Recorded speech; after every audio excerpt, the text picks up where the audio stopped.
I'm going to be taking this pork roast that I cut up in my pork loin video, and this one is going to be going into the crock pot with some sauerkraut. I'm going to make some yummy pork Reubans, so stay tuned for the sandwich part, but I'm going to go ahead and show you what I'm doing. It's just a really easy process.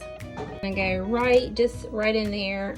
I've already opened the cans of sauerkraut. Make sure they're regular sauerkraut and not like the Bavarian, unless you just like the Bavarian.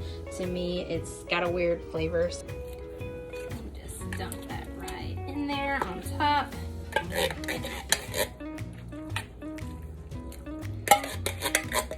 You can do one can, load it up with two, to just really infuse that pork with the sauerkraut flavor. And it acts as a really nice meat tenderizer. Just cover it up like that. Like that, all covered. And I'm going to put the lid on, lock it down. I've already gotten it plugged in.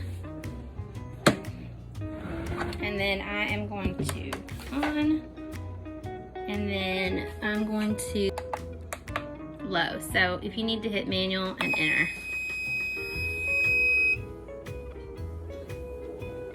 It's on low, and it is on. And I'm going to let that cook pretty much all day.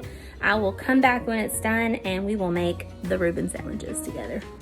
Stay tuned. Ooh, this is the yummy pork and sauerkraut that I'm going to be using to make the pork Reubans with. I have already made the Russian sauce. I'm going to put that right now.